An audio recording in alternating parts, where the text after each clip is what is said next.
झी 24 तास, एक पाऊल पुढे।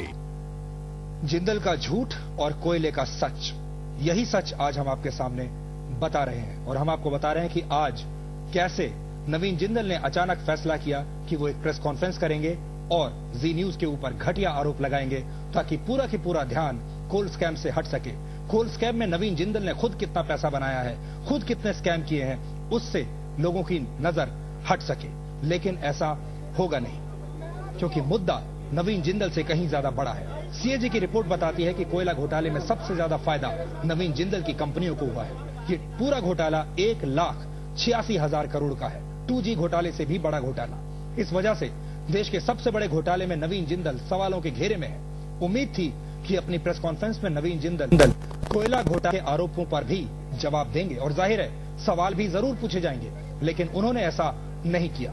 उन्होंने जी न्यूज पर आरोप लगाए, एक सीडी भी दिखाई और बिना सवालों के जवाब दिए प्रेस कॉन्फ्रेंस से भाग खड़े हुए।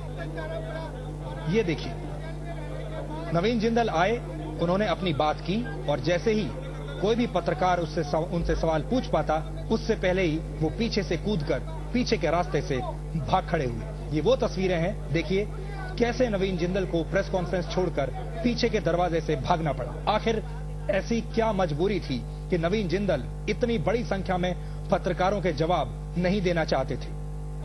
और देखिए कैसे पीछे से पीछे के दरवाजे से नवीन जिंदल पहले कूदे और उसके बाद प्रेस कॉन्फ्रेंस छोड़कर चले गए, क्योंकि उनके अंदर किसी भी सवाल का जवाब देने की हिम्मत नहीं थी। अब और तस्वीरें देखिए। इतना ही नहीं, पुलिस ने सवाल पूछने वालों को प्रेस कॉन्फ्रेंस से बाहर भी निकालने की कोशिश की। प्रेस कॉन्फ्रेंस में मौजूद आरटीआई के एक कार्यकर्ता ने जब सवाल पूछे तो उन्हें भी बाहर का रास्ता दिखा दिया गया। पुलिस की मौजूदगी देखिए। नवीन जिंदल एक प्रेस कॉन्फ्रेंस करने आए थे या फिर कोई सुरक्षा का कॉन्ट्रैक्ट करने आए थे? आप देखिए कितने सारे पुलिस वालों को नवीन जिंदल आज लेकर आए थे, कितने सारे पुलिस वाले वहां पर तैनात थे और ये कार्यकर्ताओं के साथ क्या कर रहे थे। सवाल यह है कि इस प्रेस कॉन्फ्रेंस में इतनी भारी संख्या में पुलिस फोर्स की तैनाती क्यों की गई थी? किस चीज का डर था नवीन जिंदल को? आखिर क्या छिपाना चाहते थे नवीन जिंदल? इतना ही नहीं, प्रेस कॉन्फ्रेंस में निजी सुरक्षा कर्मियों को भी चप्पे चप्पे पर तैनात किया गया था। इसकी क्या वजह हो सकती है? इसका कोई जवाब किसी के पास नहीं है।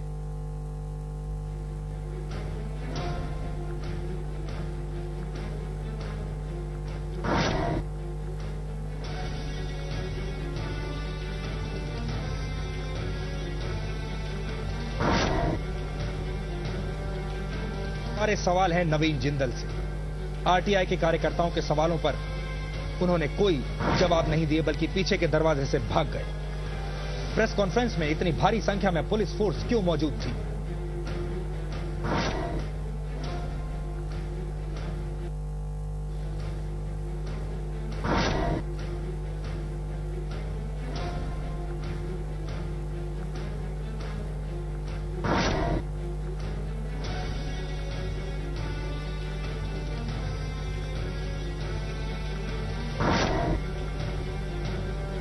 जब पूरी बुनियाद झूठ के ऊपर रखी जाती है तो उसकी सबसे पहली पहचान यह होती है कि व्यक्ति किसी भी सवाल का जवाब दे नहीं पाता। आप आंखों में आंखें डालकर बात नहीं कर पाते, आप किसी सवाल का सामना नहीं कर पाते। और आज अगर आप नवीन जिंदल की उस पूरी प्रेस कॉन्फ्रेंस को देखें तो आपको लगेगा कि नवीन जिंदल कितने डरे हुए थे। नवीन जिंदल किसी भी सवाल से डरे हुए थे।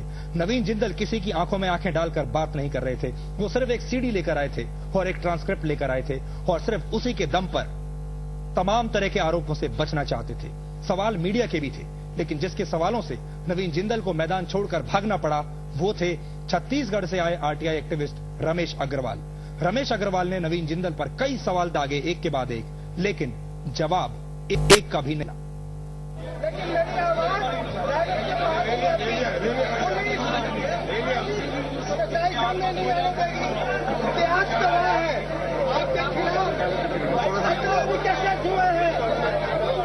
अरे नवीन जी, एक आदिवासी युवक को मार दिया गया। दिगंबर सिडार को गोली नवीन जिंदल ने मरवाया छत्तीसगढ़ के अंदर। रमेश अग्रवाल के ऊपर नवीन जिंदल ने गोली चलवाई, कोयला की चोरी नवीन जिंदल ने करवाई, पानी का चोरी नवीन जिंदल ने करवाई। हम डिबेट करने के लिए तैयार हैं और डिबेट करो। 5 करोड़ लेने का केस मेरे ऊपर आ गया। हम आपको लेकर चलते हैं रमेश अग्रवाल के पास। रमेश अग्रवाल आरटीआई एक्टिविस्ट हैं, बहुत मशहूर आरटीआई एक्टिविस्ट हैं। उन्होंने बहुत काम किया है छत्तीसगढ़ में, छत्तीसगढ़ के लोगों के लिए। लेकिन आज रमेश अग्रवाल जब उस प्रेस कॉन्फ्रेंस में पहुंचे तो उनके किसी भी सवाल का जवाब उन्हें नहीं मिला। रमेश जी, क्या मंशा थी आज आपकी वहां पर आने की? क्या चाहते थे आप? नवीन जिंदल को आप कब से चेज करने की कोशिश कर रहे हैं? देखिए, नवीन जिंदल जी को मैं असल में जो रायगढ़ में जो हो रहा है, जो छत्तीसगढ़ में जो हो रहा है, खुद जिंदल की company Jindal steel and power limited, Jindal power limited, और इनके जो कारनामे हैं और जो वहाँ के आदिवासी समाज और गरीब तबका जिनकी जमीन इन्होंने हड़प ली, झूठे केसों में फंसा दिया। और मैं कोई पहला इनका कोई शिकार नहीं हूं कि जिन्होंने इनके कंपनी के खिलाफ आवाज उठाई हो और उनको किसी भी तरीके से हरास नहीं किया गया हो। ऐसे सैकड़ों उदाहरण हैं और उन्हीं सब बातों को लेके मैं चाहता था कि सच्चाई जो है दिल्ली तक पहुंचे, दुनिया के सामने में आए। और इन्होंने तिरंगे की आड़ में अपनी जो एक अच्छी सी सुंदर सी छवि जो एक साफ जो बना रखी है, युवा आइकॉन बनाने की जो कोशिश की है, वह लोगों तक सामने में आए। तो मैं इनके बंगले पर जो है एक पत्र लेके जो है गया था, और ताकि आप वो इनके पसंद के चैनल पर जहां भी और जिस भी समय चाहे मैं खुली बहस के लिए इनको आमंत्रित करता हूं।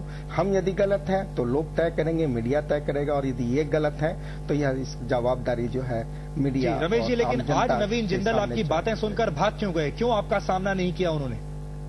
देखिए, पहले मुझे कहा गया था कि वो आपसे मिलेंगे और जाते पहले प्रेस को खत्म होने दीजिए और फिर वो आपसे मिलेंगे और आपसे बातें करेंगे। लेकिन मुझे बहुत अफसोस हुआ कि जब प्रेस करके वो तुरंत चुपके से जो है वहां से निकल गए और मैं वहां पे बैठा रहा और मेरे किसी भी सवाल का जवाब जो है उनके पास में न था और न कभी होगा, ये मुझे अच्छे तरीके से मालूम है जी। और चूंकि मैंने जो आरोप लगाए, मैं आज भी अपने आरोप पर कायम हूं, और वो जब भी चाहें मैं फिर से दिल्ली आने के लिए और उन सब लोगों के साथ, उन पीड़ित पक्ष के साथ आने के लिए तैयार हूं। और उनका सामना जो है मैं देश के सामने जो है, मीडिया के सामने, दुनिया झी 24 तास, एक पाऊल पुढे।